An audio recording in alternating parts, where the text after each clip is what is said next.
Na wassalamu alaikum warahmatullahi taala wabarakatuh, wapenzi wa klipu zangu na wapenzi wa mambo yangu mbalimbali kutoka kwa Sodangen, na wapenda sana, na pia nawakaribisha katika kipindi hiki kizuri kabisa cha YouTube ambacho nakufundisha elimu ya tiba mbalimbali kutumia miti shamba, kutumia kitabu, kutumia maji, kutumia chumvi pia na kadhalika.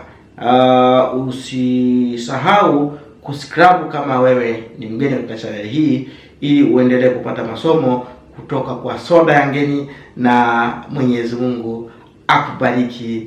Ameni. Asante sana. Leo katika kisomo chetu tunasoma njia ya kusafisha nyota kwa kutumia majina ya barahati. Majina ya barahati, jinsi ya kusafisha nyota kwa kutumia majina ya barahati. Asante sana kwa wale wenye kuwa na matatizo na tabu mbalimbali, basi tunaweza tukawasiliana ili kuendelea kupata mambo mazuri kabisa kutoka kwa Babu Haji Sodangen. Asante sana.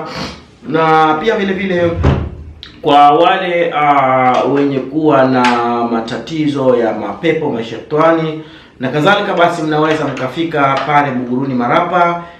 Ukifika pale Buguruni Marapa, uliza kwa Babu Haji, yeyote bodaboda atakuleta mpaka nyumbani kwangu. Na pia vile vile kwa wale wanaohitaji maswala mengine mazito, basi dua tutamwomba Mwenyezi Mungu Subhanahu wa Ta'ala ili aweze kukufanyia wepesi inshallah taala.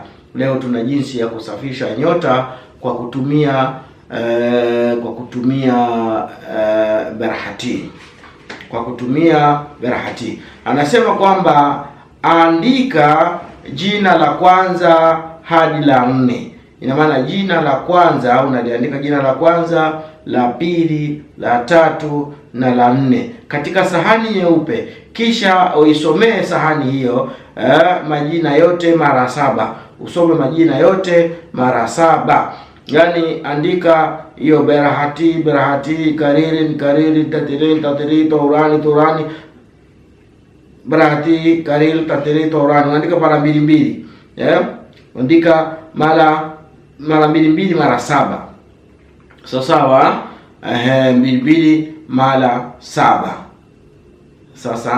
Asante sana. Lakini andika kwa mduara, kwa kuzungusha, yanakwenda yanapanuka namna hiyo. Inshallah andika mara 7, kisha andika majina hayo mara 2 barahati, kariri, tatiri, torani, moja, majina la kwanza, la pili, la tatu na la 4. Haya hapo majina mnayaona.